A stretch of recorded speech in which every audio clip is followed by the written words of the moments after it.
estaremos, hermano, con ese Upanishad que dice, condúcenos de lo irreal a lo real, de lo falso a lo verdadero, de las tinieblas a la luz, de la muerte a la inmortalidad.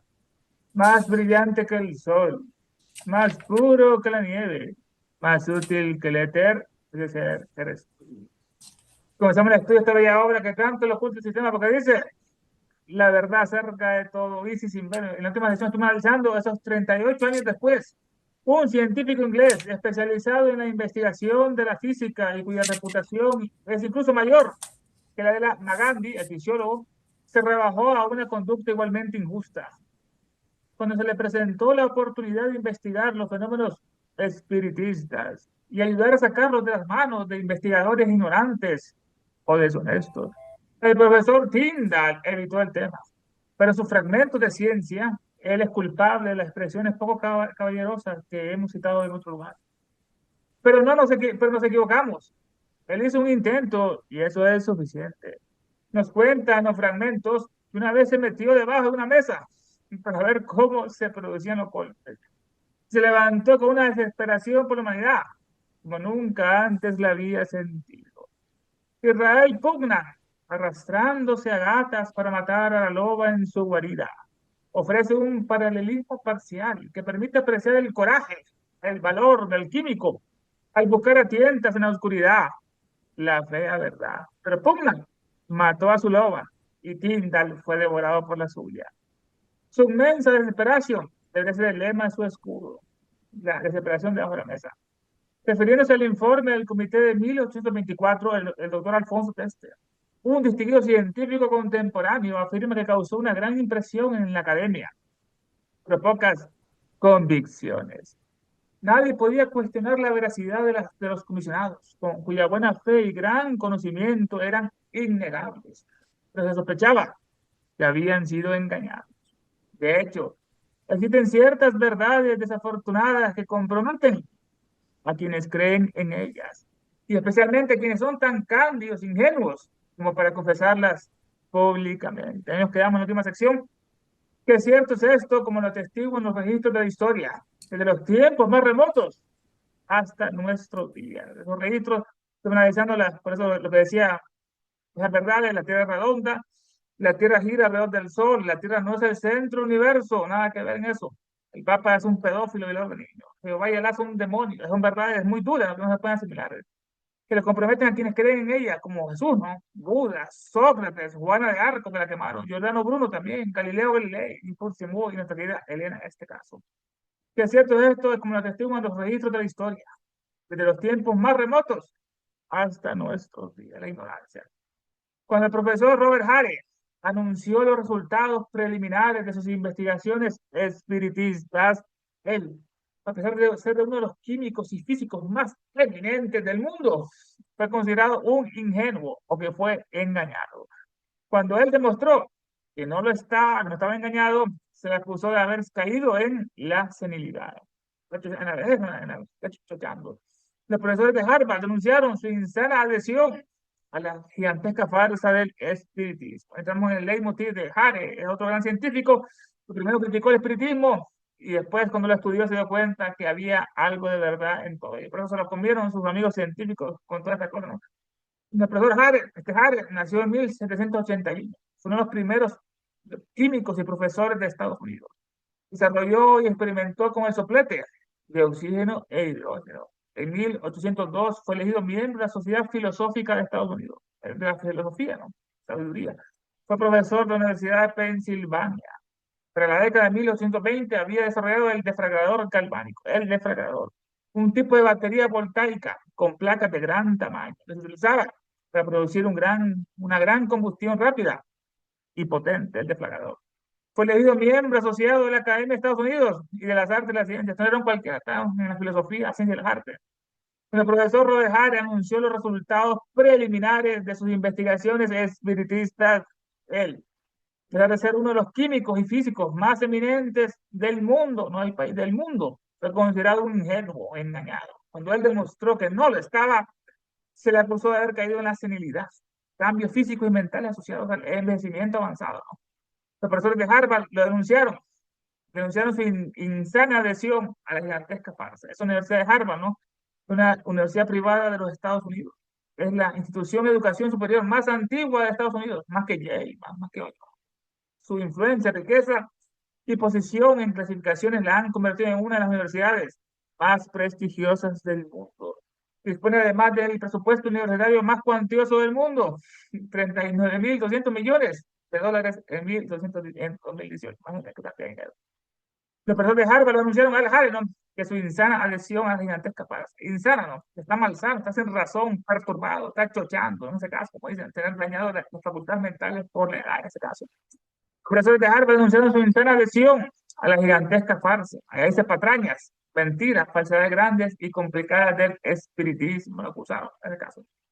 Cuando el profesor Harry comenzó sus investigaciones en 1853, él anunció que se sentía llamado, un acto de deber hacia sus semejantes, a aportar toda la influencia que poseía para intentar detener la marea de locura popular que desafiando la razón y la ciencia se extendía rápidamente a favor del craso engaño llamado espiritismo. Antes de comenzar la investigación, no estaba con la visión materialista, no darwinista, que toda una falsedad en este caso, cuando Elena aquí lo menciona. El profesor comenzó su investigación en 1853, anunció que se sentía llamado como un acto de deber hacia la humanidad, a sus semejantes. Y dice en inglés, fellow criaturas, criaturas compañeras, ¿no? En este caso. Se sentía llamado por un acto de deber hacia sus semejantes, a aportar toda la influencia que tenía él, lo que poseía, para intentar detener esa marea psíquica alta, ¿no? La marea, esa locura, esa marea, la alta marea psíquica, que en ese entonces luego disminuyó la marea. Uno dice, ¿por qué en ese tiempo había apariciones, fantasmas, casas embrujadas, visiones de ese tipo, ¿no? Y ahora ya no ocurre, ¿no? La marea psíquica aumenta como el mar y después se retrae y disminuye. Depende de cómo está el nivel de espiritualidad de los seres humanos y su escepticismo. La marea psíquica desde entonces luego disminuyó la marea. Aportar toda la influencia que poseía para intentar detener esa marea, ¿no? Había alta marea psíquica en ese entonces que provocaba tantas apariciones, fantasmas, casas embrujadas, mesas voladoras, comunicaciones con el más allá, levitaciones, medios, duendes y tantas otras cosas, en el folclore de todas las naciones. Dice él, bueno, se sentía llamado como un acto de deber hacia semejante, aportar toda la influencia que poseía para intentar detener la marea de locura popular, el espiritismo, ¿no? Que desafiando la razón y la ciencia, se extendían rápidamente a favor del craso engaño llamado espiritismo. Esto fue, no lo vimos, Inglaterra, Estados Unidos, Francia, esto estaba como, en vez de jugar naipes, dominó, la gente se sentaba en cuartos, o sea, cuartos oscuros, se reunían y se daban las manos, así, y comenzaban a aparecer un espiritista, los medios, todo tipo de cosas. Desafiando la razón de la locura, se extendía rápidamente a favor del craso engaño llamado espiritismo, o esa grosera alusión se allá. Aunque según su declaración, coincidía enteramente con la teoría de Faraday sobre las mesas giratorias. Poseía la verdadera grandeza, ¿vale? ¿No? Que caracteriza a los príncipes de la ciencia para llevar a cabo una investigación exhaustiva y luego decir la verdad, que es importante. Está en el lema, ¿no? No hay religión superior a la verdad superior a todo el catolicismo, hinduismo, budismo. La verdad suprema, escrita con letras diamantinas de cómo fue recompensado Hare por sus compañeros, los científicos de toda la vida, que lo cuenten sus propias palabras, que ya no es Hare en ese caso, aunque según su declaración, coincidía al principio enteramente con la teoría de Faraday, sobre la masa giratoria, lo vimos antes, como en el capítulo 3, ¿no? Que cada científico decía su propia hipótesis, decía esto, la fuerza meteórica, la fuerza ódica del varón de Rosenberg, tantas otras cosas. Aunque su declaración coincidentemente una teoría de Faraday sobre la mesa giratoria, porque la mesa giraba, ¿no? Esa teoría de Faraday, la aplicación científica que Michael Faraday dio en 1853 para desmentir el espiritismo, que es desmentir, y el fenómeno de las mesas giratorias, entre comillas, o mesas parlantes que hablaba, que eran muy populares en aquella época. Faraday, según él, demostró que el fenómeno se debía a un efecto psicológico, conocido hoy como sugestión idiomotora o movimiento idiomotor. ¿Qué es esto? Movimiento, idioma, la idea y el motor, movimiento. Las personas que esperan que la mesa se mueva ejercen una fuerza muscular sutil e inconsciente que producen el movimiento. ¿Qué explicación más científica, más rara? ¿No? Las personas que se esperan que la mesa se mueva ejercen una fuerza muscular inicial sutiles e inconscientes que producen el movimiento real. Y luego se convencen de que la fuerza proviene de una fuente externa, no de sus músculos, que sean espíritus, magnetismo, elementales, etc. En resumen, la teoría de Faraday sobre la mesa giratoria es la explicación racional y científica del movimiento idiomotor como causa de los fenómenos espiritistas de la época de la reina Victoria y la época victoriana de Inglaterra. Aunque según su declaración coincidía enteramente con la teoría de Faraday sobre la mesa giratoria. Faraday, gran científico, nació en 1791, Miguel Michael, eminente físico químico británico, era british, considerado como uno de los científicos experimentales más influyentes de la historia. Faraday, desde alto. A pesar de provenir de una familia humilde y tener una educación formal muy limitada, era autodidacta. Sus descubrimientos revolucionaron la comprensión. Eso pues mundial, la electricidad, que gran poder, ni refugio, la electricidad, el magnetismo y el magnetismo, sentando las bases de la ingeniería eléctrica moderna, el gran Faraday. Dice Hagel, aunque según su declaración coincidía enteramente con la teoría de Faraday sobre la mesa giratoria, o en este caso, movimiento idiomotor. Poseía él, no, aquí no, ya entra que nada, poseía él, Hagel, la verdadera grandeza que caracteriza a los príncipes de la ciencia, hermano, para llevar a cabo una investigación exhaustiva, profunda, completa, total, ¿no? Y luego, lo más importante, decir la verdad. Qué corto, pero qué profundo, eso es decir la verdad. No hay religión superior a la verdad. Selema Matena lo tomó prestado de un rajá, un rey de la India, que en su escudo familiar tenían esa expresión, no hay religión superior a la verdad. Y él lo consiguió esa rajá. De cómo fue recompensado Hare por sus compañeros de toda la vida, que lo cuenten sus propias palabras de Hare en este caso. En un discurso pronunciado en Nueva York, septiembre de 1854, él afirma que se había dedicado a la investigación científica durante más de medio siglo, más de 50 años, ¿no? Y su exactitud y precisión nunca fueron cuestionadas hasta que se convirtió en el espiritismo, el científico de esto. Mientras que su integridad como hombre nunca había sido atacada en su vida, hasta que los profesores de Harvard fulminaron su informe contra lo que él sabía que era verdad, el espiritismo, y lo que ellos no sabían era falso. Ahí son las palabras que nos da el Israel en este caso. Este discurso pronunciado, ahí dice memoria, el discurso pronunciado en Nueva York en septiembre de 1854, afirma que se había dedicado a la investigación científica durante más de medio siglo, más de 50 años, un científico, y su exactitud y precisión nunca fueron cuestionadas, era exacto, ¿no? Pero se convirtió, está el ostracismo, se convirtió al espiritismo de Alan Kardec. Mientras que su integridad como hombre nunca había sido atacada en toda su vida, hasta que los profesores de Harvard fulminaron su informe contra lo que él sabía que era verdad y lo que ellos no sabían que era falso. Fulminaron su informe. Ya dice, se declaró en contra. Está más preciso que inglés, lo fulminaron el informe de dejar estos movimientos espiritistas, igual que hizo Crookes, con William Crookes, otro que se le parecía, que era Catalina King, Katy King, en su propio despacho. Pero los profesores de Harvard fulminaron su informe contra lo que él sabía que era verdad, de lo que yo sabía que era verdad, y lo que ellos, los científicos, no sabían que no lo fuera, dice ya la traducción. Lo que él sabía, hasta los científicos de Harvard fulminaron su informe, pero lo que él sabía que era verdad, lo que ellos no sabían que era falso en ese caso, falso en el caso. Cuánta tristeza y patetismo se expresan en estas pocas palabras de Harry, ¿no? Dice Elena. Un anciano de 76 años, un científico con medio siglo de carrera, abandonado por decir la verdad. No hay cosa más fuerte que la verdad, hermano. La verdad como duele, ¿no? La verdad solamente, pero es necesaria. Solo la verdad edifica, hermano. La mentira no crece nada. La mentira no edifica, la verdad siempre edifica. Cuánta tristeza, amargura y patetismo se expresan en estas pocas palabras de Ares. Patetismo que conmueve profundamente, ¿no? O causa un gran dolor o tristeza estas palabras, ¿no? O algo muy penoso o lamentable. Cuánta tristeza y patetismo se expresan en estas pocas palabras. Un anciano de 76 años, un científico con medio siglo de carrera, abandonado, por decir la verdad, ¿no? El ostracismo, vituperado, por decir la verdad. Y ahora pasamos a otro, vamos a Wallace. Y ahora el señor Alfred Wallace, quien anteriormente había sido considerado uno de los científicos británicos más ilustres, tras proclamar su creencia en el espiritismo y el mesmerismo, es objeto de comentarios compasivos. Pobrecito, dicen los científicos, ya cayó igual que el otro, no quejaré, y están bien, están escuchando comentarios compasivos. Y ahora vamos al señor Alfred Wallace. Este Wallace nació en 1823, un gran naturalista, explorador, científico, geógrafo, antropólogo, biólogo, matemático, zoólogo, entomólogo, los insectos, apicultor, las abejas, todo lo estudiaba. Botánico, trotamundo británico.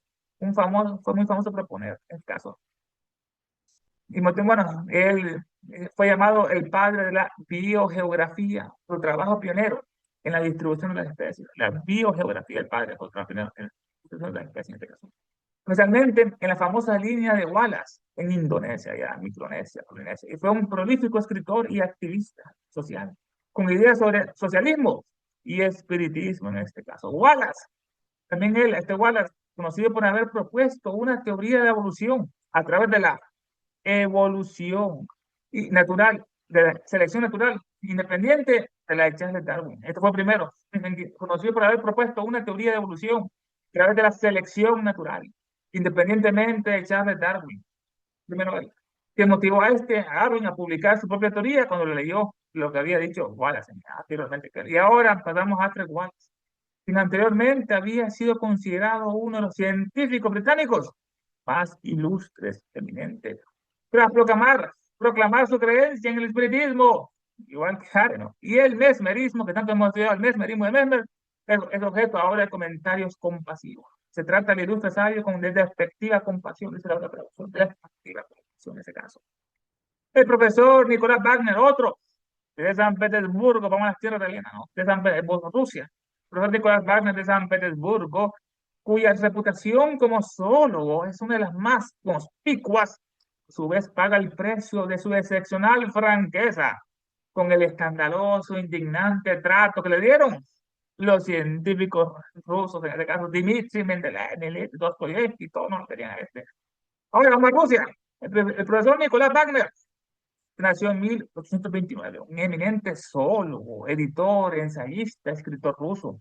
Su reputación se debió a sus significativas contribuciones en el campo de la zoología de los animales, especialmente por su trabajo pionero en el estudio de los invertebrados y la embriología, que en otra parte llamamos una imagen de esa embriología, que Leonardo compara el embrión humano antes de nacer como humano, pasa por todos los registros de todas las monas que habían encarnado anteriormente en las distintas formas. Pues es idéntico el embrión de una planta, después de un animal, de un cerdo, se parece mucho al embrión humano, hasta su última evolución.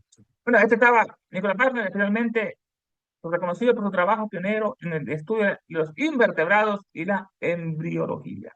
Espiritismo. Se mantuvo el ateo, palabra más terrible, ¿no? Se mantuvo ateo, ¿no? Primero, y darwinista hasta 1874. ¿Qué pasó? Cuando comenzó a asistir a sesiones espiritistas junto con el profesor Alexander Buterov y Skazov. Esto es lo cuenta en otra parte. Alexander Buterov, que organizaron también un congreso allá en Rusia para probar estos efectos de los espiritistas y llamaron a grandes medios como Slade de Estados Unidos para que hiciera sus interpretaciones allá en Rusia. Slade, lo otro en otra parte.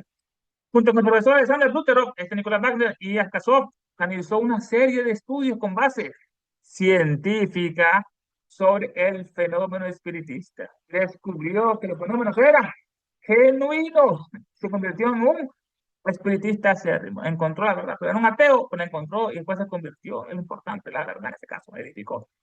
Profesor Nicolás Wagner de San Petersburgo, segunda ciudad más grande de Rusia, un importante centro cultural e histórico conocido como la Venecia del Norte. Con mucho frío, ¿no? Por la cantidad de canales que tiene y puestos. Y San Petersburgo después se convirtió en Leningrado, cuando estaban los soviéticos. Después cayó el muro, cayó la URSS y se volvió a hacer lo que es San Petersburgo, una ciudad cristiana. El profesor Nicolás Wagner de San Petersburgo, cuya reputación como zoólogo es una de las más conspicuas, esa palabra conspicua, quiere decir ilustres, visible, sobresaliente, célebre, insigne o renombrado, un conspicuo. Y reputación como zoólogo es una de las más conspicuas, a su vez paga el precio de su excepcional franqueza, ¿no? Como Wallace, como Harry, como Crookes, con el escandaloso, indignante trato que le dieron los científicos rusos a él. Ese trato hicieron un ostracismo científico, ostracismo que lo aislaron. Wagner, en un acto de excepcional franqueza, publicó en 1875 un artículo titulado Cartas sobre el espiritismo en un periódico. Cartas sobre el espiritismo.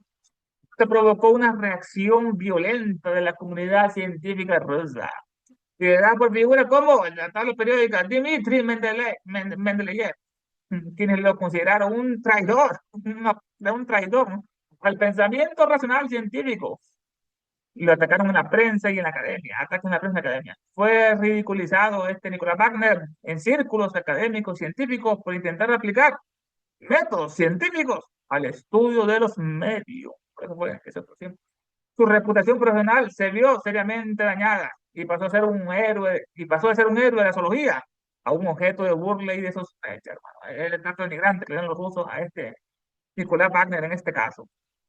Hay científicos y científicos. Y si bien las ciencias ocultas sufren en el caso del espiritismo moderno por la malicia de una clase de científicos, sin embargo, han tenido sus defensores en todo momento entre hombres cuyos nombres han dado brillo a la ciencia misma.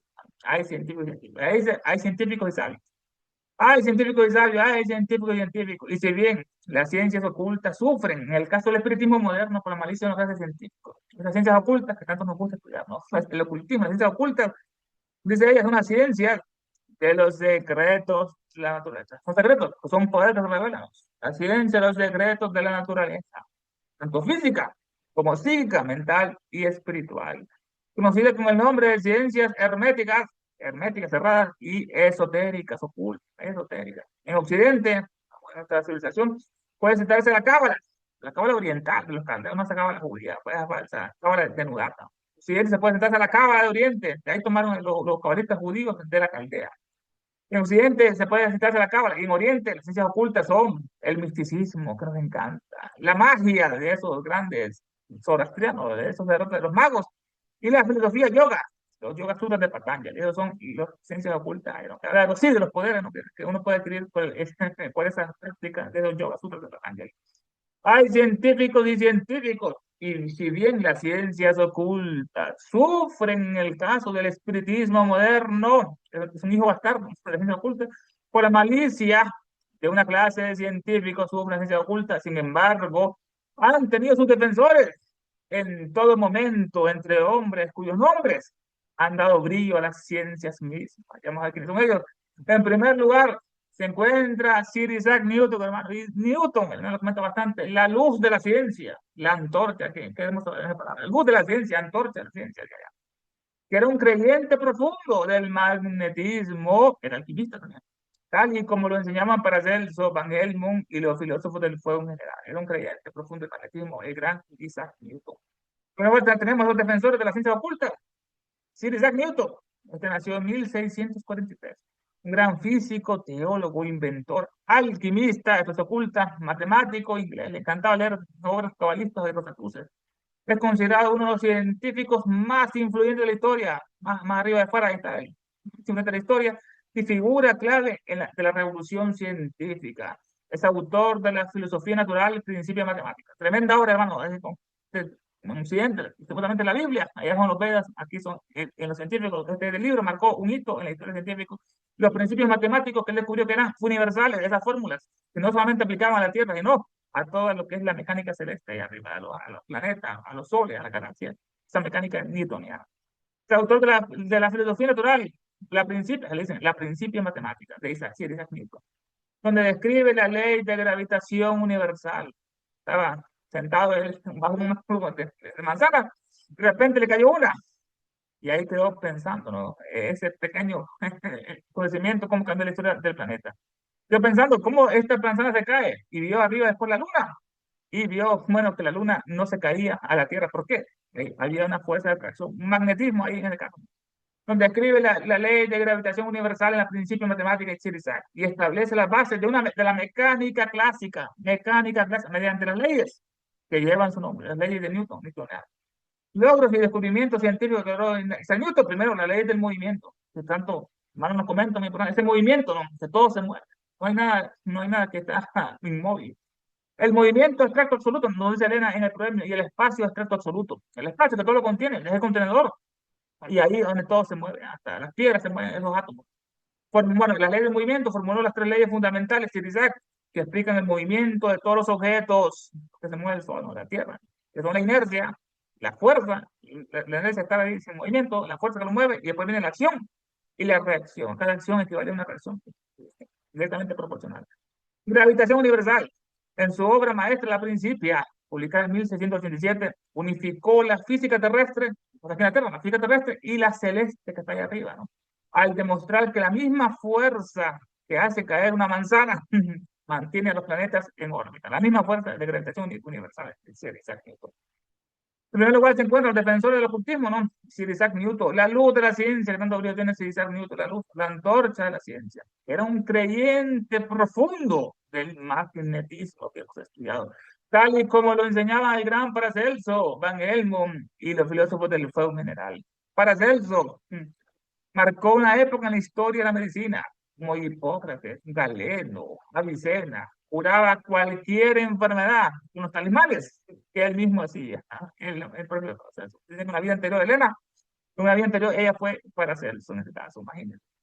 Era un creyente profundo y otro, y también dicen de él, el que es el conde de Cagliostro, otra encarnación. Era un creyente profundo en el magnetismo tal como le enseñaba Paracelso, Van Helmont y los filósofos del fuego. Estos filósofos del fuego, nombre dado a los filósofos, médicos y alquimistas de la Edad Media, también a los Rosacruces, en este caso, Rosacruces.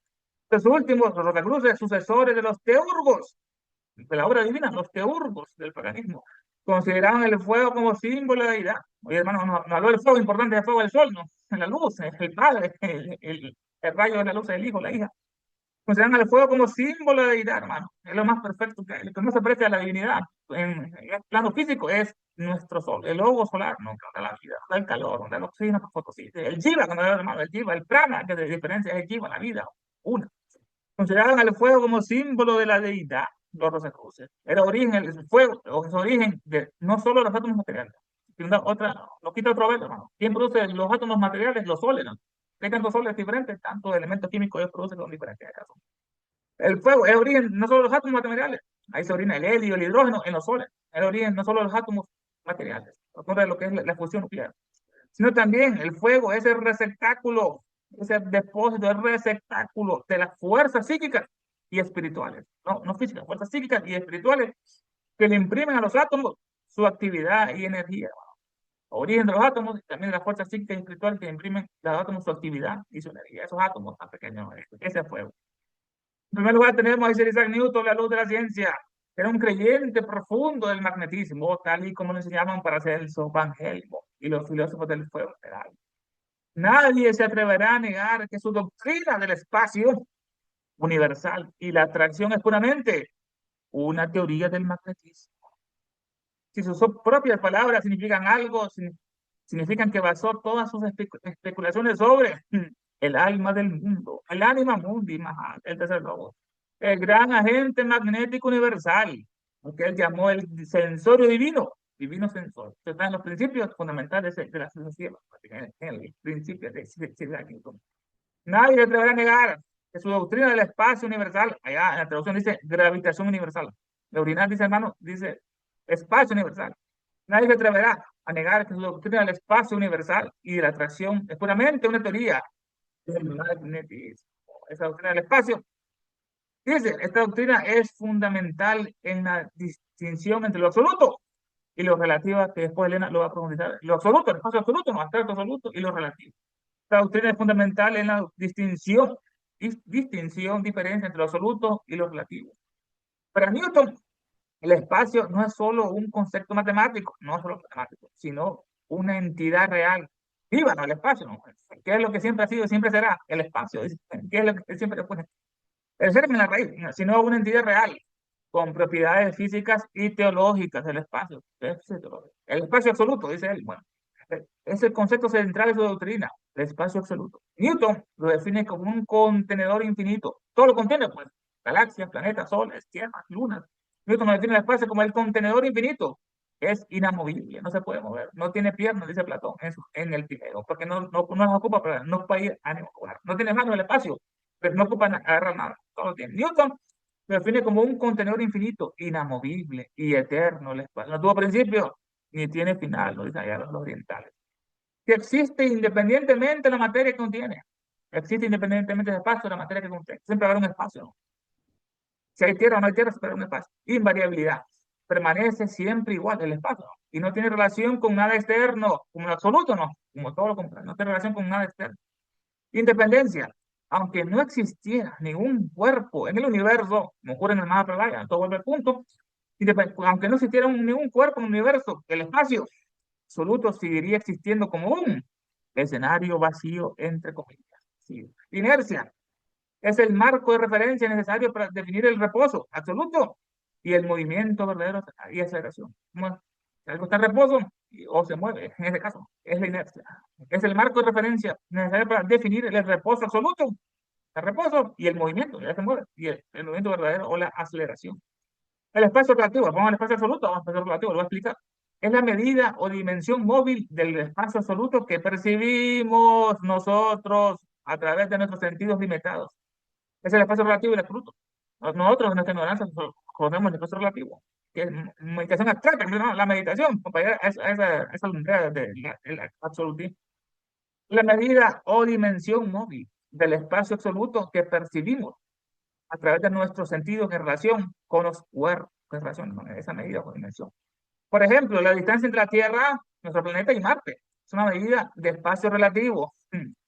Pues ambos cuerpos están en movimiento, todos se mueven, ¿no? Hasta nuestro Sol se está moviendo hacia un centro de la galaxia, en nuestro sistema solar, la Vía Láctea. Así que si pensamos que, no, que pues la distancia de la Tierra al Sol, a la Marte, es tantos kilómetros, pero ambos están en movimiento, nada está en reposo en este caso, no sé si me explica, si dice Newton. Nadie se atreverá a negar que su doctrina del espacio, dice la tradición universal, nadie pues, se atreverá a negar que su doctrina del espacio universal y la atracción es puramente una teoría de ese magnetismo, que es una emanación. Si sus propias palabras de Isaac Newton significan algo, significan que basó todas sus especulaciones en el alma del mundo, todas sus especulaciones en esa alma del mundo, esa ánima pura. Lo mismo que la Laya, dice Elena, lo mismo que la Laya de los budistas del norte, ¿no? De Saitama. La esencia divina que todo lo llena, penetra, anima e informa. Está en todas partes, esa esencia divina, pero todo lo sabe, es instantáneo. Todo lo llena, todo el espacio, todo lo penetra, igual que los átomos, que todo lo anima, él lo informa, ese anima. Desde el átomo más diminuto de materia hasta el hombre, hasta el Dios más encubrado.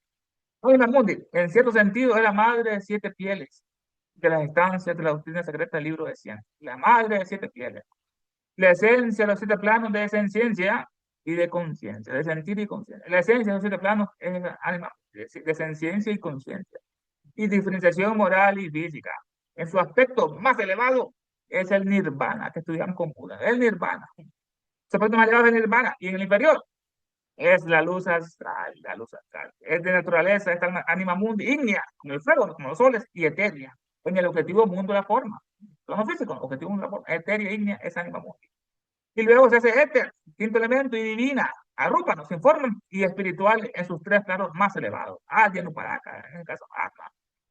Cuando se dice, nos dice obviamente, cuando se dice que cada alma humana nacía desprendiéndose del ánima mundi, y como un ovario que salen los óvulos, ahí sí, una comparación así con el microcosmos, cuando se dice que cada alma humana nacía desprendiéndose del ánima mundi, significa esotéricamente, ocultamente, que nuestros yo superiores, nuestra mona, alma Budi, el peregrino, son de una esencia idéntica al alma del mundo, del alma del mundo. Es como una gota de ese océano, como una luz de ese rayo, en este caso. Y que este anima mundi es una radiación, es el rayo, ¿no? Es el anima mundi de lo absoluto, universal, siempre desconocido. Buena jerarquía, ¿no? Anima mundi viene ese absoluto universal, siempre con la engaña, ¿no? Es para hablar, el gran aliento. Si sus propias palabras significan algo, significan que basó todas sus especulaciones sobre el alma del mundo. Mahat, Alaya, Anima Mundi, Tercer Lobo. No, él es Baba, el gran agente magnético universal. Ese gran agente magnético universal, en ese caso. La ley de gravitación universal. Dentro de este espacio absoluto, Newton postuló que todos los cuerpos se atraen con una fuerza proporcional a sus masas. Esto es lo que descubrió con las átomos. La ley de gravitación, dentro de este espacio absoluto que estamos, Newton postuló que todos los cuerpos se atraen con una fuerza proporcional a sus masas. Entre más grande masa, más atracción. Júpiter atrae más atracción. Es inversamente proporcional esa ley al cuadrado de la distancia. Entre más lejos, menos atracción entre ellos. Esta ley unificó la física terrestre y la celeste ahí arriba, demostrando que las mismas reglas rigen en todo el espacio universal, en todo el espacio universal, hermano. Es la verdad que que se dice aquí en su principio de matemática. Hay gran agente universal, magneto universal, que él llamó el sensorio divino. Este sensorio es el espacio como sensorium divino. Newton integró su ciencia con su fe, era muy espiritual, proponiendo una dimensión metafísica del espacio universal. Metafísica es espacio, no la metafísica, una presencia divina, la presencia divina.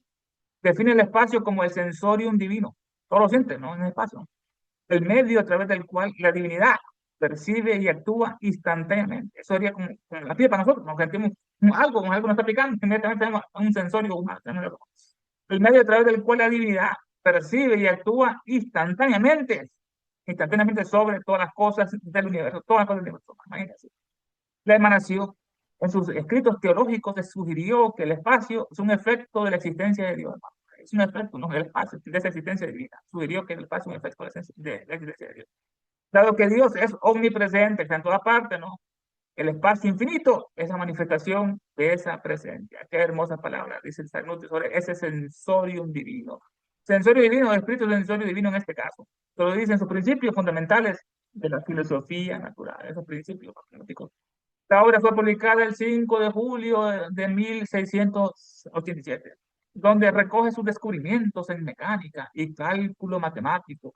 Este trabajo marcó un punto de inflexión en la historia de la ciencia y es considerado por muchos como la obra científica más importante de la historia, a principio. Los tres libros de esta obra contienen los fundamentos de la física y la astronomía, escritos en el lenguaje de la geometría pura. Geometría pura escrita. El libro primero contiene el método de las primeras y últimas razones. Y bajo la forma de notas o escolios se encuentra como anexos del libro tercero la teoría de las fluxiones o de las derivadas matemáticas. En el campo de la mecánica, recopiló en su obra los hallazgos de Galileo Galilei y enunció sus tres famosas leyes del movimiento, que ya estudiamos.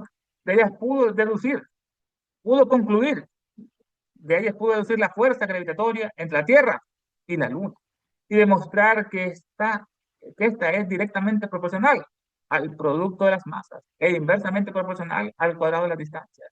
Multiplicando este cociente, una constante, descubrió esta constante, no, descubrió directamente proporcional y inversamente a la distancia, multiplicando este cociente por una constante llamada constante de gravitación universal, ¿no? Tuvo además la gran intuición de generalizar esta ley a todos los cuerpos, todos del universo, con lo que esta ecuación se convirtió en una ley de gravitación universal en este caso. El gran Sir Isaac Newton. Acá el PDF es lo siguiente. El doctor Alfonso Teste, distinguido científico contemporáneo, al tratar de la comisión de 1924, dice que su informe conmovió profundamente a todos los académicos, aunque pocos quedaron convencidos. Y añade, nadie podía dudar de la veracidad de los comisionados, cuya competencia y buena fe eran innegables. Pero se sospechaba de que los hubieran engañado. Realmente hay verdades tan infortunadas que comprometen a quien las cree, y más todavía a quien cándidamente las confiesa en público.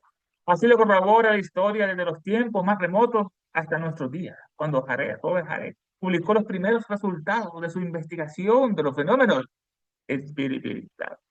Todos lo tuvieron por víctima de un engaño, aunque era uno de los más insignes físicos y químicos de su tiempo. Y al demostrar que no había semejante engaño, le calificaron los profesores de Harvard de chocha y visionariamente adherido a la enorme patraña del espiritismo. Al iniciar Harvard sus investigaciones en 1853, claro que le movía a ello el humanitario deber de oponerse con todas sus fuerzas al flujo de la insania popular, a despecho de la razón y de la ciencia, acrecentaban rápidamente la grosera ilusión llamada espiritismo. Y aunque esta declaración estaba en completa coincidencia con la hipótesis de la mesa giratoria de Michael Faraday, tuvo la grandeza propia de los príncipes de la ciencia para investigar la cuestión y decir después toda la verdad. En una memoria publicada en Nueva York, refiere el mismo Hare qué premio le dieron sus compañeros de profesión. Dice así: durante más de medio siglo me dediqué a investigaciones científicas, cuya exactitud y precisión nadie puso en duda hasta que me convertí al espiritismo. Y nadie tampoco atacó mi personal integridad hasta que los profesores de Harvard, científicos, se declararon en contra de lo que yo sabía que era verdad. y ellos no sabían que no lo fuese. Cuán patética amargura encierran estas palabras. Un anciano de 76 años, con medio siglo de labor científica, vituperado por decir la verdad. Aún hoy mismo se trata con despectiva compasión al ilustre sabio inglés Wallace por haberse manifestado favorable al espiritismo. También los científicos rusos menosprecian ofensivamente al cosmólogo Nicolás Wagner de San Petersburgo por la candorosa declaración de sus ideas psicológicas. Pero preciso distinguir entre los sabios y los científicos, pues si las ciencias ocultas, y entre ellas el moderno espiritismo, sufren maliciosa persecución de los científicos, tienen y han tenido en toda época leales defensores entre los primeros, los sabios. Ejemplo de ello nos da Sir Isaac Newton, antorcha de la ciencia, que creía en el magnetismo, según enseñaron Paracelso, Van Helmont y demás filósofos del fuego. Nadie negará que la teoría newtoniana de la gravitación universal, ahí se espacio, bueno, de la gravitación universal, tiene su raíz en el magnetismo, pues él mismo nos dice que fundaba todas sus especulaciones científicas en el alma del mundo animal. El universal y magnético agente, a que denominó divino sensorio, en este caso, una hermana, este es el hermano Roberto Jaré, comenzamos con él, ¿no? El más de 50 años científico, estudió el espiritismo y toda la grandeza de los príncipes de la ciencia de decir la verdad después de que se descubrió que era real todo lo que había estudiado sobre esos fantasmas. Él es Roberto Jaré, igual que tú. Aquí están unos experimentos que he realizado para comprobar si la mesa eran reales, si había trucos o no, no lo habían. Hacían igual que otros científicos, hermano, que ponían a hacer sus cosas, a ver si alguien lo mueve por aquí, pues se el movimiento. Robert Hare, otra ilustración, otras mesas, ¿no? Como estaba de moda estas mesas, ¿no? Como, tienen unas letras, como la Ouija, a ver qué es lo que decían, y los movimientos de las mesas, a ver, se llamaba el espiroscopio, en este caso de Roberto Hare. Evidenciar si las comunicaciones de los espíritus, el espiroscopio en este caso. Esta es la Universidad de Harvard, hermano, actualmente, la más antigua de Estados Unidos, la que tiene el presupuesto más alto, y son los que ellos declararon en sus informes en contra de Harry, tanto los otros, estos de Harvard, ¿no? Tantos millones en Harvard. La mesa voladora, que vimos que Harry estaba de acuerdo con Michael Faraday, que decía que era la supuesta fuerza idiomotora que ellos imaginaban que se movía, y ese pensamiento hacía que ellos usaban los músculos inconscientemente y se levantaba la mesa. Qué explicación más no científica para decir. Estaba de acuerdo con lo que puede Harry en esta Er- habitación de las er- mesas. ¿Qué hermana habla? sí, Ernesto, Sí, Ernesto, sí, habla, ¿puedo habla. preguntar algo? Claro, hermana, habla, lo que usted quiera. Sí, mire, usted habló ya de varios científicos como Faraday, Wallace, Warner, que fueron rechazados por los científicos porque ellos habían simpatizado con el espiritismo o estaban de acuerdo. Por decir la verdad, fueron rechazados. Y habló de una marea psíquica en 1853, 1860, y que era muy común ver fenómenos. Habló de una marea psíquica que porque era muy fácil ver y fenómenos, apariciones, fantasmas, mesas voladoras. ¿Por qué se fue debilitando ese psiquismo? ¿Por qué ahora no se usa? Es por el constante rechazo que recibieron estos científicos, no, estas personas notables por parte de los científicos, y la humanidad empezó a debilitar su creencia en el espiritismo, o por qué no es igual el espiritismo de 1853 al espiritismo del 2025. Por, es porque, o sea, es una pregunta. Buena pregunta, hermana. En ese caso, influye mucho lo que es la ética y la moralidad de los seres humanos que están viviendo en determinadas épocas y también en las creencias destructivas que ellos pueden emplear. En este caso, el materialismo, que es todo lo contrario al espiritualismo, hermana, con lo que pasó con Lenin, con Carlos Marx, que ellos promovían ateísmo científico, destruir las iglesias, como ocurrió con los soviéticos, cuando tomaron el poder y destruyeron las iglesias. que así el hombre se fue corrompiendo más que una bestia, porque no tienen la religión, que aunque son estas fracasadas religiones occidentales, hablan de la espiritualidad. Lo que hay, la marea alta del psiquismo es cuando hay mucha pureza, en este caso, entre los seres humanos, hermana, hay pureza y metafísica en este caso, y después viene lo que es el materialismo, el ateísmo, y la marea chica se va, como estamos ahora, como está comentando, ¿no? Pero porque en qué época era tan frecuente. Elena conoció a Orco allá en la granja de los Eddy, donde se habían estudiado las apariciones de fantasmas. Ahí fue Orco, un periodista, y conoció a Elena, que estaba vestida de uniforme Garibaldi, con un rojo escarlata, satinado. En ese caso, no, hay María psíquica que baja, depende de la evolución moral de los seres humanos. En estas épocas de mucho materialismo, la espiritualidad se contrae. Una carta del maestro dice de que entre el materialismo científico y el espiritismo, la noble paloma de la verdad no tiene dónde reposar sus piernas, sus patas. No sé, Muy otro hermano bien. que, ajá, no sé si te quedo comprendido, hermano, otro hermano quiere poner sobre eso. Entonces el psiquismo se va debilitando y por los pensamientos de la mayoría ya no creen en el espiritismo, y ya digamos no lo alimentan, no lo alimentan y se va debilitando hasta en estos días casi desaparecido. Aunque los científicos tienen la misma actitud todavía, si cualquier científico connotado de esta época, no creo eh, que se atreva a declarar en favor del espiritismo.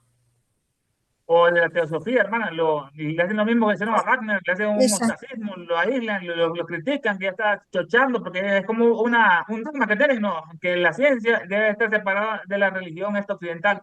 En cierto caso, los científicos dicen, no, que es por toda la Inquisición, las cruzadas, todo lo que pasó con la Iglesia Católica, no, pero ellos desconocen la verdadera espiritualidad, que es la que debemos de buscar, no el fanatismo religioso de las iglesias o las mezquitas mahometanas, no, la verdadera espiritualidad y ellos están, como el materialismo venció el dogma religioso, que nos tuvieron más de 1000 años en el oscurantismo, ¿no? La iglesia, pero que están peleados con todo lo que venga de todo ese mundo, lo de los ángeles, la geología, el cepirote, todo tipo de cosas, los científicos no lo aceptan y hacen lo mismo que hicieron en Rusia con este Wagner, que le hacen un ostracismo y lo critican en ese caso. Y hay que recordar que esas grandes crisis, hermana, también generan las grandes epidemias, nos dice ella, ¿no? Cuando el ser humano se está Muy mal, bien. después viene lo que es la luz astral, lo castiga, viene después las grandes crisis, las grandes catástrofes, los diluvios, ¿no? Que cuando hay mucha suciedad humana, se ocupa un reinicio, o ha pasado con tantos diluvios que han pasado, unos por agua y otros por fuego, destrucción en ese caso. No sé si te quedó claro, hermanita, ahora eso. Okay. Bueno, entonces aquí estamos, aquí quedamos Eh, bien. Sí, sí, gracias. la otra, hermano. Aquí están en la mesa volando, mi hermano. Acá le dice que era el efecto idiomotor de Michael Faraday en este caso, ¿no? Esta una trampa que encontraron, que tienen estos grilletes acá, que así hacían volar a estas personas. Los científicos, como en todo, hay algo de fraude, algo de verdad en este mundo. Faraday, hermano, miren, este gran científico, que es humilde, no tuvo tanta educación y fue uno de los más influyentes de la Tierra con la electricidad y el magnetismo. Michael Faraday, miren ese semblante, miren cierta nobleza en él, miren Michael Faraday en este caso. En su grande conferencia, Faraday, sobre todo lo que había él descubierto, la electricidad, el magnetismo, el gran Faraday. Estaba de moda, como que hemos comentado, el espiritismo, había la marea alta cívica, no había televisor, entonces la gente era más sociable y las mesas después volaban y hablaban y venían los golpes, ¿no? Y todo ese tipo de cosas que vemos en otra parte. Este es Alfred Wallace, el que hizo una teoría antes que este Darwin sobre la selección natural. Wallace se parecía un poco a algo, mi hermano, de la gran barba, en este caso, el señor Wallace, en este caso. Alfred Wallace, otra fotografía de Wallace. Wallace, otra pintura, mira, una cierta nobleza, que tuvo la grandeza de los príncipes de la ciencia, desde ella que descubrió, le estudió exhaustivamente, descubrió que era verdad y lo dijo así cándidamente, era verdad. Este es el ruso Nicolás Wagner, que estudió el espiritismo, que primero era ateo, después se dio cuenta que era verdad, y se hizo un defensor a hacer el espiritismo, y después todo ese Dmitry Mendeleev, todos esos rusos científicos lo acusaron, lo denigraron, así en la palestra pública, lo crucificaron, entre comillas, ¿no? El gran Nicolás Wagner. Él era un gran embriólogo, que una comparación, él era, profundiza este tema muy interesante de la embriología ocultista, como el embrión se parece mucho al ser humano y en los distintos meses de gestación, los 9 meses, va pasando el embrión humano por todas estas fases, hermano, imagínense, se convierte para un animal así, con un pájaro, y después se va evolucionando hasta un viene el cerdo, hermano, y después por fin llega al último, que es el ser humano, la embriología, el gran Wagner, investiga todo este tipo de cosas. De San Petersburgo, la gran ciudad donde estaba este Nicolás Wagner, que a Elena le encantaba, este San Petersburgo, fue la primera capital, después vino Moscú, miren, qué hermosa la ciudad de los lagos, Venecia, eso que va a tener palacios como el de Versalles, o el otro, el Escorial. Este, San Petersburgo también su parada, miren, hermano, San Petersburgo. Y qué hermosa esta postal, ¿no? Esa gran iglesia, como es la de San Patricio, con sus cúpulas, no está en Moscú, están en San Petersburgo y sus canales, en este caso. Aunque los descendientes de Elena fueron fundadores, el ancestro de Elena fundó Moscú, un Dolgorovsky en ese caso. Miren, este semblante diferente, hermano. Un científico, Dimitri Mendeleev, en la tabla periódica, criticó severamente a este Nicolás porque publicó en ese periódico la verdad sobre sus estudios espiritistas, Nicolás Wagner. Las ciencias ocultas, estamos comentando que ha habido científicos que las profanan y otros que la defienden, como Isaac Newton. Esta obra es de Eusebio Salverte, Elena lo comenta en muchas partes en esta obra, Eusebio Salverte, sobre las ciencias ocultas, sobre la magia, los prodigios y los milagros. Esta portada hermetista, el sol acá, mira, el fojar, el fuego, en ese caso, el hermetismo.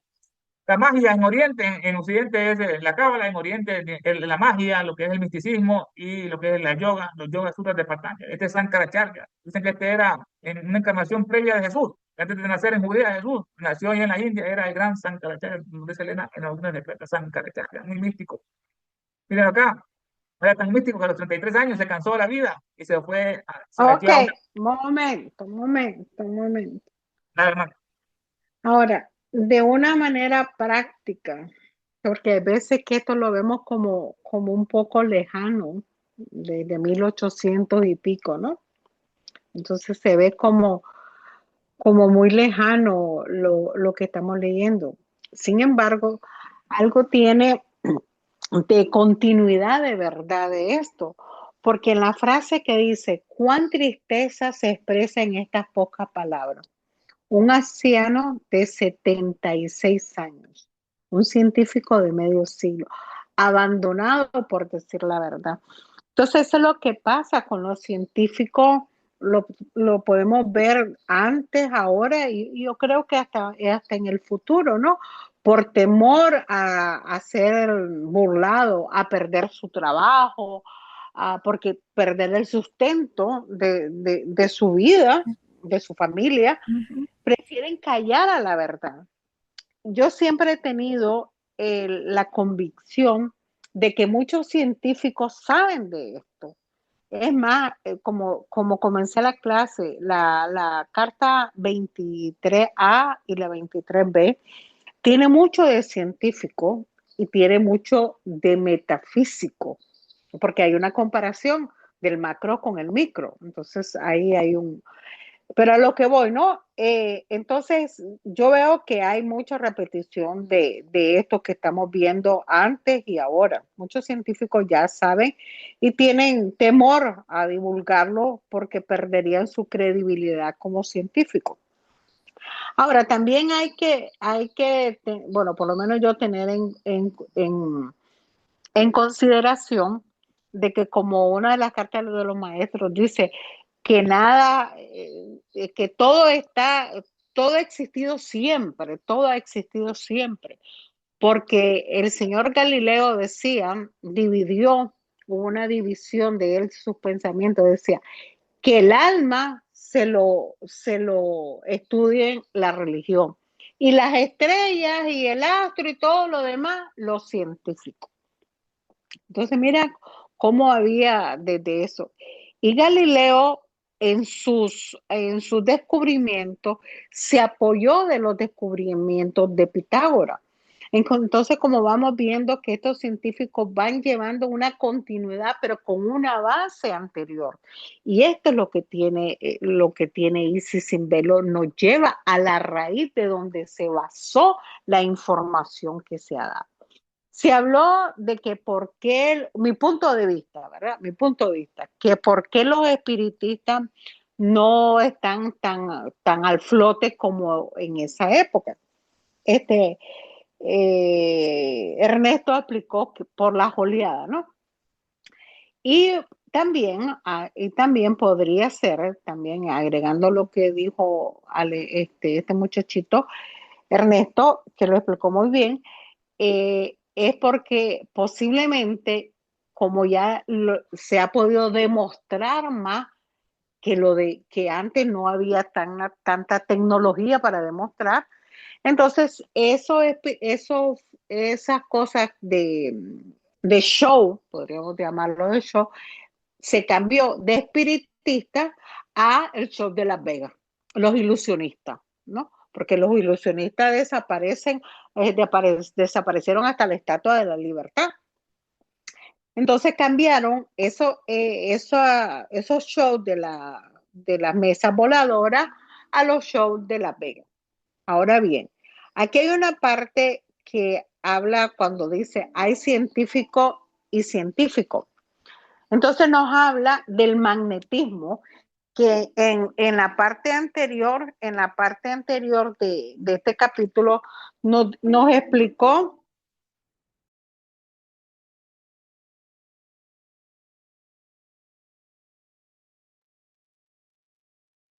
Tania, Se me apagó. Donde quedé, en el que uno de los capítulos anteriores nos explicó Madame Blavatsky de que esta Tierra es una bola de magnetismo, es un campo de magnetismo. Y desde luego hasta se nos ve el polo norte y el polo sur, ¿no? Y ahí vienen muchas cosas. Y aquí nos vuelve a enseñar que irnos para atrás nos habla del señor Paracelso.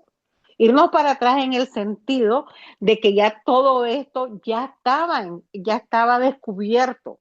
Lo que pasa es que nadie ahora, pues, por ejemplo, no le dan el nombre a quien realmente lo descubrió. Y la teosofía nos vuelve a decir, mira, te voy a dar la clave. Ese es el detalle de este estudio.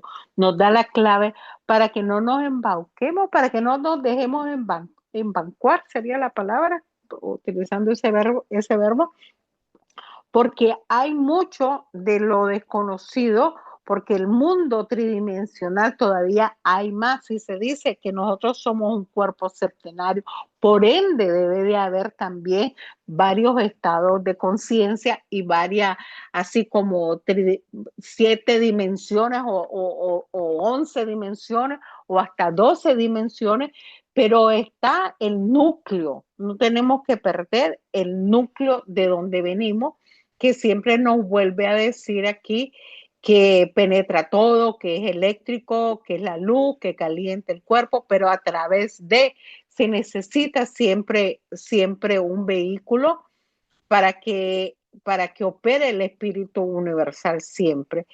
Y los grados, nos habla así como grado de espiritualidad del sujeto y su capacidad para recibir las impresiones de la luz astral. Aquí esto de la luz astral, hasta el momento es bien dualista, lo podríamos decir, esto de la luz astral, porque se dice que la luz astral viene invertida, la realidad viene invertida en esa luz astral. Entonces ahí es donde yo me digo, María Tania Gurdian Sangán se dice, entonces lo que veo está invertido, pero ¿hasta qué grado de invertibilidad está? Porque no puede ser, pero como yo me cuestiono, si yo digo que está invertido del blanco al negro, pero del blanco al negro están muchos paletas de colores. Del blanco al negro hay muchas paletas de colores. Entonces, ¿a cuál negro me voy a referir al invertido en cuál de los blancos o viceversa? No sé si me estoy dando a explicar cuando se hace la luz atrás. A ver si alguien me puede ayudar en esto. Gracias. Sí. Tania. Adelante, Esperancita, adelante, que Ay, si sí. somos muchos, No, adelante. yo nada más iba a comentar que el show de Las Vegas no tiene nada que ver con el espiritismo. Esos son trucos y los magos pues hacen trucos no sé, con diferentes mecanismos, pero una sesión espiritista es muy diferente.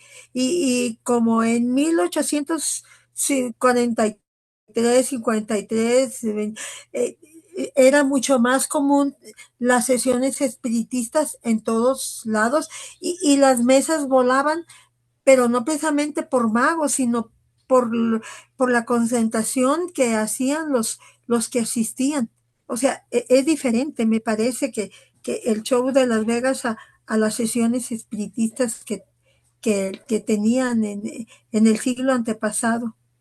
Y los fenómenos de fantasmas y apariciones que eran muy comunes y que ahora pues prácticamente han desaparecido y no existen, porque creo que la mentalidad el manas de nosotros ha cambiado respecto a ese concepto y no le hemos dado fuerza a esos fenómenos por el materialismo, como decía el compañero Ernesto.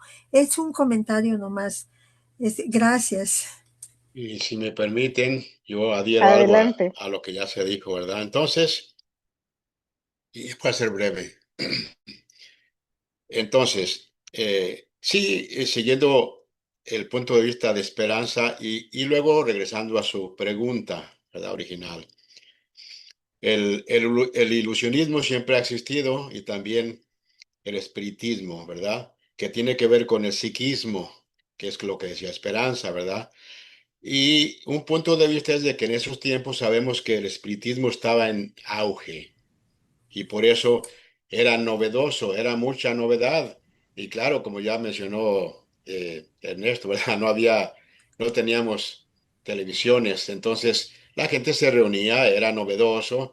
Por ende, también se dio a que se cometió mucho fraude. Por eso estos científicos comprobaban que era cierto, ¿verdad? Sabemos que la teosofía es algo a no seguir, el espiritismo, ¿verdad? No se niega. Entonces, de ese punto de vista, es de que en ese tiempo era una novedad.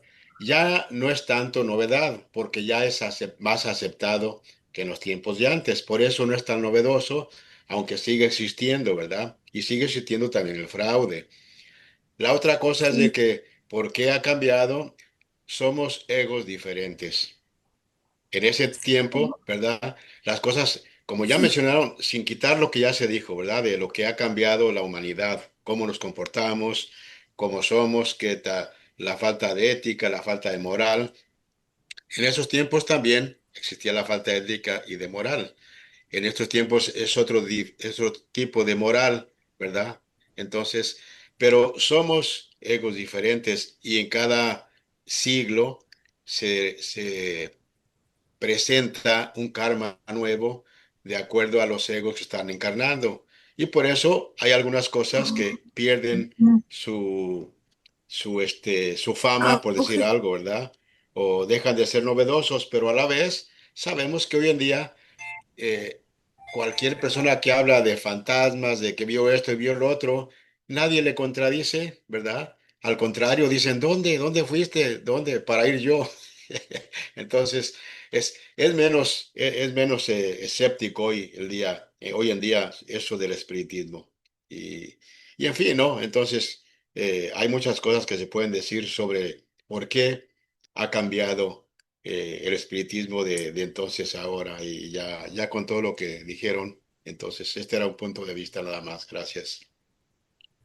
Sí, gracias.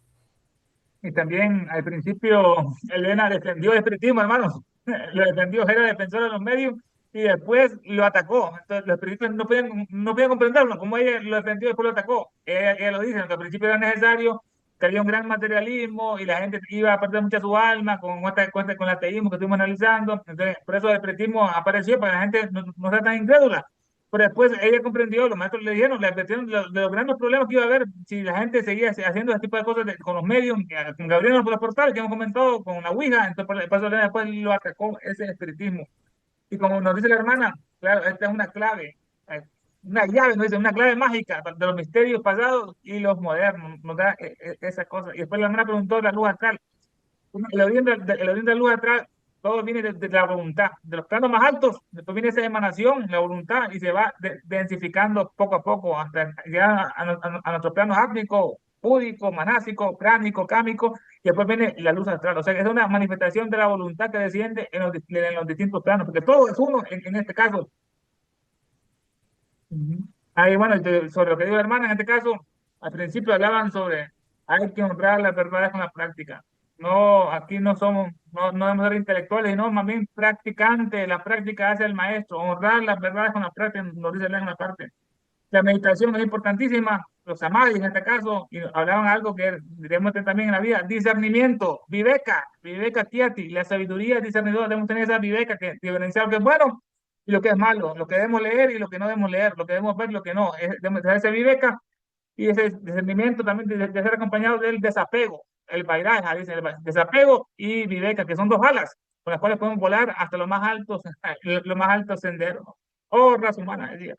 Nacida para remontar el vuelo, porque al menor soplo de viento te dejas caer, dice Dante Alighieri en una parte por ahí. El servicio es muy importante, hermano. Debemos servir, ayudar.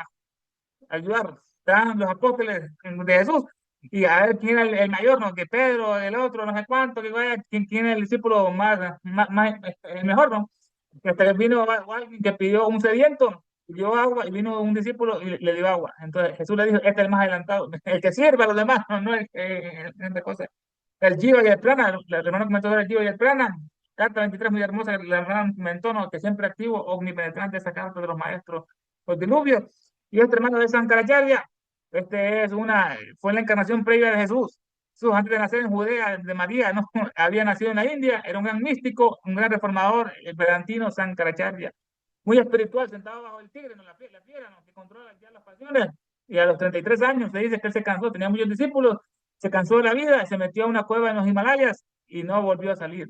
Él salía con su cuerpo astral voluntariamente y cortó el hilo de plata que lo unía al cuerpo físico y por eso no volvió le vino los Lipica, le dijeron que en su próxima encarnación, por haber hecho eso, iba a morir a la misma edad, a los 33, pero de forma violenta. Y pasó con Jesús, como hemos comentado en otra historia de Jesús y el gran Aditi Sankaracharya. Aquí tenemos, ¿quién más tenemos aquí? Sir Newton, lo comentamos bastante hoy. Elena lo comenta como un gran científico, una mona muy adelantada, que con su principio de matemáticas descubrió una llave del universo, esa fórmula matemática de la gravitación universal. Sir Isaac Newton descubrió el prisma, la luz blanca, que después ahí se polariza en los distintos colores. También creó un telescopio, la manzana está atrás, los universos, el gran Sir Isaac Newton acá. Aquí tenemos algo que pasó en su juventud. Estaba en su casa, un siervo que tenía, un trabajador, y de repente él dejó entrar una luz a ese prisma y ahí se miraban los distintos colores. El siervo miró eso y salió asustado, ¿no? Brujería, dijo, y se fue, tenía ese Isaac Newton por brujo. En esta parte, Isaac Newton. Está en color lo mismo, la luz, su sirviente, Isaac Newton estudiando la de la luz en el caso. Acá, y también otra visión que le encantaba a él, la obra hermética, miren ese libro de de cabalismo, de alquimista o la cábala, le encantaba el gran Sir Isaac Newton. Hermanos, comentarios que ha pasado el estudio de esta bella noche, de esta obra monumental, y sin velo.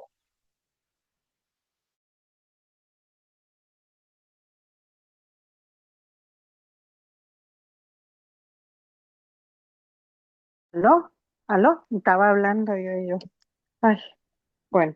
Sí, seguimos viendo entonces la parte de la diferencia de los espiritistas y la teosofía que fue porque estaban levantando ¿cómo es que se dicen? Había un dios que decía, creo ¿y por qué están levantando todos los muertos que yo estoy matando? Decía él. Hay un dios. Quiero ir al inicio, vamos a ver si puedo ver. Porque mira lo que dice al inicio de este capítulo 6. Dice: Hermes, el que es el portador de mis ordenanzas.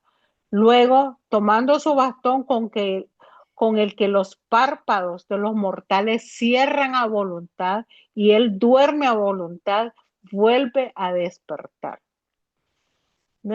Siempre me voy al inicio porque como que estas partes que ella pone, como que luego la va desarrollando, porque el último dice: Pero lo que distingue especialmente a la hermandad con mayúscula es su maravilloso conocimiento de los recursos del arte médico. No trabaja por encanto, sino por simples. Entonces, esto es lo que vamos viendo, lo que nos va explicando a punta y coma de que no existe eso, sino lo que no hay encanto, o sea, que todo tiene un porqué de ser. Bueno, Ernesto, ¿alguien más que quiera, Esperancita, quiere decir algo? No, no, gracias, Tania. Bonito lo. Gracias a ti, gracias a todos, gracias a cada uno de los que estamos aquí, que